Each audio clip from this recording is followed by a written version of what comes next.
Olá, aqui é a professora Samara. Nesse vídeo nós vamos começar a estudar mais detalhadamente as partes do sistema de abastecimento de água, começando por mananciais e captação, que é o tema que nós abordaremos nas próximas 2 semanas de aula. Nessa semana nós veremos os critérios de escolha do manancial, sobre como nós podemos fazer a captação de água superficial e entraremos também no dimensionamento da tomada de água e também de barragem de nível. E aí, na semana que vem, nós trataremos o tratamento preliminar, que inclui grades e caixas de areia, e também falaremos sobre a captação de água subterrânea. Manancial. Manancial é definido como um corpo d'água, superficial ou subterrâneo. Então, superficial, como os rios, que podem ser esses com ou sem represamento, e temos também os lagos. E subterrâneo, nós temos os poços, rasos ou profundos. Para a escolha do manancial que a gente vai utilizar no nosso sistema de abastecimento para abastecer uma determinada comunidade, a gente tem que ter uma visão bem abrangente nos pontos de vista quantitativo e também qualitativo. No que diz respeito à quantidade de água, a gente tem que conhecer todos os vários conceitos, de ciclo hidrológico, conhecer muito bem a hidrologia, a geologia da bacia hidrográfica, saber identificar quais mananciais são possíveis de utilização, conhecer as vazões desses mananciais e também quanto dessa vazão está disponível para a captação, para a utilização no abastecimento. E no que diz respeito à qualidade, nós também temos que conhecer, saber fazer a caracterização adequada da qualidade da água. Bom, as águas, tanto superficiais como subterrâneas, elas estão sujeitas a vários tipos de poluição, como nós temos aqui nessa figura. Poluição industrial, de aterro sanitário, lixões, de poços de combustíveis, de fertilizantes, pesticidas agrícolas, de esgoto sanitário também, poluição da pecuária, entre outros. E a água subterrânea, como a gente falou na aula anterior, ela geralmente tem uma qualidade melhor em comparação às águas superficiais. Então, muitas vezes é necessário somente um tratamento bem mais simplificado, apenas uma desinfecção para que essa água subterrânea ela se torne adequada para o consumo humano. Isso ocorre devido ao elevado tempo que essa água permanece no subsolo, que pode ser de semanas até 10.000 anos, então um tempo bastante elevado. Então, em baixas velocidades, quando essa água percorre o subsolo, essa água vai sendo depurada, filtrada. No entanto, a gente sabe que quando há contaminação dessa água subterrânea, pode levar muitos anos para se ter uma água limpa de novo, e isso devido a essas baixas velocidades de percolação. Então, a princípio, águas subterrâneas apresentam uma melhor qualidade, mas a gente tem que dar uma atenção especial à caracterização. Temos que lembrar também, nessa fase de escolha do manancial, que a sociedade precisa de água em quantidade e qualidade para atender a usos múltiplos. E aqui, o conceito de qualidade da água é muito relativo, porque uma água ela pode ser adequada para alguns usos, por exemplo, navegação, irrigação, e não ser adequada para o abastecimento humano. E esses usos múltiplos, eles são divididos em usos não consultivos e usos consultivos, conceitos que vocês verão melhor na disciplina de Planejamento e Gestão de Recursos Hídricos. Bom, a gente falou um pouco sobre isso na primeira aula, que o abastecimento humano é um uso consultivo, ou seja, da água que é retirada dos mananciais, somente uma parte retorna ao corpo hídrico, e nós temos para o abastecimento humano que cerca de 80% dessa água que é captada retorna ao corpo d'água na forma de esgoto. Então, considerando as demandas da sociedade por água em quantidade e qualidade para atender aos usos múltiplos, a gente tem que saber gerir muito bem esse nosso recurso, água, para evitar os conflitos que ocorrem do ponto de vista quantitativo e também qualitativo. Temos aqui exemplos que ocorrem com bastante frequência, vocês devem acompanhar nos noticiários, por exemplo, entre abastecimento humano e a irrigação, lembrando que o abastecimento humano é um uso prioritário, segundo a Política Nacional de Recursos Hídricos, Lei 9.433 de 1997, que diz que em situações de escassez, o uso prioritário da água é para abastecimento humano e também para dessedentação animal.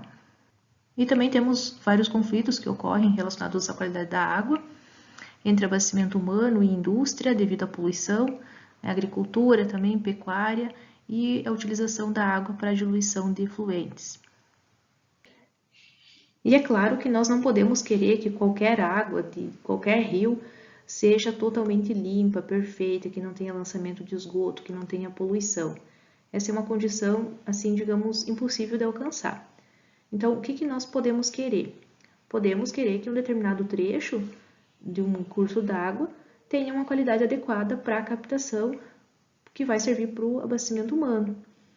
Podemos querer que outro trecho, sim, seja destinado para usos menos nobres, como a diluição de efluentes, como a navegação, como o turismo. E isso quem define é o Comitê de Bacia Hidrográfica, através do enquadramento. Isso também vocês vão ver na disciplina de Planejamento e Gestão de Recursos Hídricos.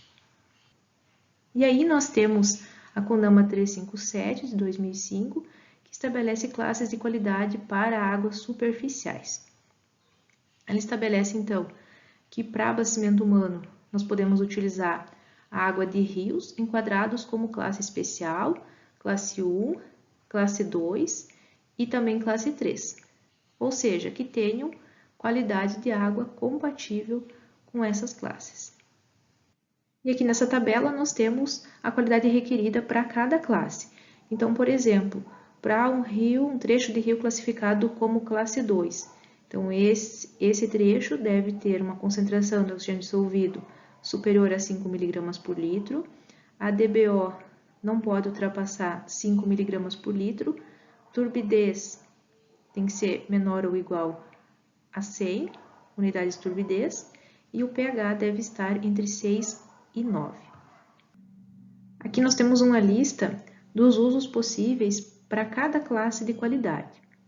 Observem que classe especial, classe 1, classe 2 e classe 3 podem ser utilizadas para o consumo humano. Classe 4 não, apenas pode ser utilizada para navegação e para harmonia paisagística. Observem também que para cada classe é necessário um nível de tratamento de água. Águas de classe especial podem ser utilizadas para o abastecimento humano após uma desinfecção. Então, simplesmente após uma desinfecção é possível utilizar essa água para consumo. Já a classe 1 necessita um tratamento simplificado. O que seria esse tratamento simplificado? Pode ser uma filtração para clarificação, seguida de desinfecção, que é obrigatório para qualquer água. Águas de classe 2 podem ser usadas para consumo após um tratamento de nível convencional, que é o tipo de tratamento mais utilizado aqui no país, que consiste nos processos de coagulação, floculação, decantação, filtração, desinfecção. Classe 3 necessita de um tratamento convencional ou ainda um tratamento avançado. Um exemplo de tratamento avançado que é utilizado junto ao tratamento convencional é a adição de carvão ativado. Então, resumindo, é a partir de dados de qualidade, a partir de uma caracterização muito bem feita da qualidade de água do manancial, que a gente define qual é o tratamento necessário, de modo a adequar essas características da água bruta do manancial aos padrões de potabilidade, que estão na Portaria de Consolidação número 5 de 2017 do Ministério da Saúde. Já no que diz respeito ao aspecto quantitativo, no caso dos mananciais superficiais, a gente tem que saber a vazão de referência e também saber quanto dessa vazão a gente pode utilizar. Não sei se vocês já estudaram curva de permanência, que é um conteúdo de hidrologia, mas eu vou tentar mais ou menos explicar como funciona a curva de permanência para quem ainda não viu. Como é que então a gente constrói a curva de permanência? A gente tem que pegar séries históricas de vazão dos rios. Séries longas, 30, 40, 50 anos. E a partir dessa série, a gente faz uma distribuição de frequência. A gente ordena as vazões em ordem decrescente e verifica a probabilidade de cada vazão ser igualada ou superada em um ano qualquer. Aí a gente tem, por exemplo, num gráfico, a gente pode verificar qual é a Q90, qual é a Q50. O que significa então aqui Q90? Nós temos aqui no gráfico um valor de em torno de 55 metros cúbicos por segundo. Quer dizer o que então? Que em 90% do tempo a vazão desse rio é igual ou superior a 55 metros cúbicos por segundo. Então vejam que quando a gente trabalha com as vazões de referência, a gente trabalha com vazões mínimas. Assim, a gente tem uma garantia de que dificilmente faltará água para o abastecimento no caso de estiagens. Só que nós também não podemos captar para o abastecimento toda a vazão de referência, toda a Q90, por exemplo.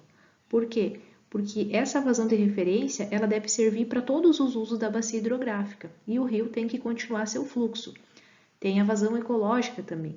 Então, é definido para cada bacia hidrográfica ou em cada estado o quanto da vazão de referência pode ser utilizado. Aí nós temos a chamada máxima vazão outorgável. Assim, então, com base nas vazões de referência, nós sabemos qual é a vazão mínima do nosso rio de interesse. Mas será que essa vazão do rio é suficiente para o abastecimento da comunidade? A gente tem que fazer essa pergunta. Aí, a gente já viu na aula anterior como calcular a vazão de demanda. Temos aquela formulinha, né? E aí, nós podemos ter três situações. Podemos ter a vazão mínima maior que a vazão de demanda. Nesse caso, a tomada de água pode ser feita diretamente no rio, quando se tem um nível suficiente para colocar lá no rio os dispositivos necessários para a captação de água. E quando não se tem nível suficiente, a gente constrói uma barragem de nível para possibilitar a colocação dos órgãos de tomada de água. Segunda situação, quando a vazão mínima é inferior à demanda, mas a vazão média é superior à vazão de demanda. Nesse caso, a gente pode fazer o aproveitamento de água desse manancial, mas somente com acumulação de água. Então, durante os períodos de chuva, a gente faz a reservação da água para utilizar essa água durante os períodos de estiagem. E a terceira situação que pode acontecer é a vazão mínima ser inferior à vazão de demanda e a vazão média também ser inferior à vazão de demanda.